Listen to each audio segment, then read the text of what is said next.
What's going on, everybody? Dialerix TV back with another video, and in today's video we'll be discussing an article that was written via Sam Quinn, CBS Sports, where the headline reads, "Why it's time for the Lakers to explore a Russell Westbrook for John Wall trade." So he goes on to say that, but Westbrook hasn't exactly lived up to his end of the bargain either. The theoretical benefit of acquiring him was that it would allow the Lakers to limit LeBron's minutes and survive the ones he's missed. Well, the 37-year-old LeBron James is playing almost 37 minutes per night when Westbrook plays without him. He says all of these factors have come together to make the Lakers the most disappointing team in the NBA, and it's not particularly surprising. The Lakers put Westbrook in a poor position to succeed, and he in turn created artificial roster building and on-court restraints that were visible to pretty much everyone outside the organization from the moment the trade was announced. The problem that they're going to face is that there aren't that many available. Most players in Westbrook's salary range are significantly more valuable. Even if the Lakers are willing to trade him for Ben Simmons, for example, it just seems enormously unlikely that the Philadelphia 76ers would consider such a proposal. If you have salaries that can feasibly be traded for him, the only one that makes immediate sense is a player he's already been traded for, John Wall. John Wall's contract is identical to Westbrook's. He holds no on-court value to the Houston Rockets, as their youth movement has kept him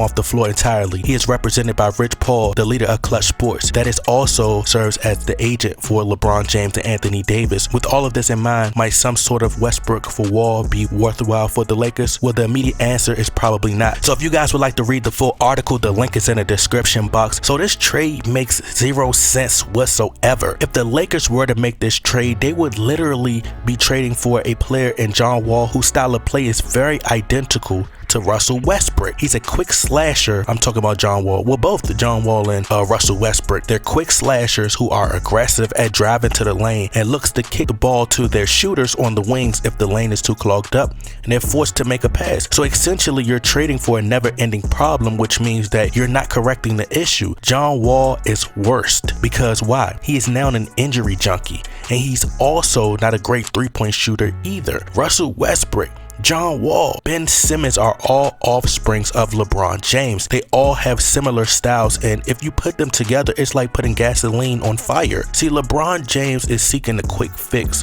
but there is no quick fix. They're all ball dominant players that are looking to create for themselves and pad their stats so they don't get the blame when the buzzer sounds. Bradley Beal, statistically and just from the eye test, seemed to have transformed his game into an elite level superstar since the Wizards have traded John Wall. These are players who buy into the hype of the character that the media created, and I'm speaking of John Wall, LeBron James, Ben Simmons, and Russell Westbrook. But it's just Russell Westbrook is now playing alongside LeBron James, so all his mistakes is being hyped now that he's on the biggest stage of them all, which is the Los Angeles Lakers. But I hope the Lakers do make this trade. Why? Because they're going to continue to give LeBron James everything he wants, everything he wished for, all the help that he needs possible, and then eventually they're going to wake up. Eventually the people are going to see what's going on, and they're going to realize the truth that, hey, maybe players sacrifice their game and forced to change their games for the worse because they're playing alongside LeBron James. At some point you have to blame LeBron because he advocates for these players to join the team. He's the GM, remember? Didn't Carmelo Anthony, in an interview on $1 Million Worth of Game, didn't Melo say, hey, LeBron James, you had the power to bring me to the Lakers. You the one who running the team. These players are considered top 5 players, if not top 10 players prior to joining LeBron James. But each and every last one of them, once they come to the Lakers, they underperform once they join LeBron James. But once again, let's look at the talent that LeBron James has played with since being on the Lakers, and just think on this, on how fans say that the man has no help. But anyway, this trade is trash. I don't know who's paying Shaquille O'Neal to constantly attack Westbrook and AD so they could deflect and take the blame away from LeBron James, because it all seems as though LeBron James is the biggest problem of them all. He plays no defense at all. Steph Curry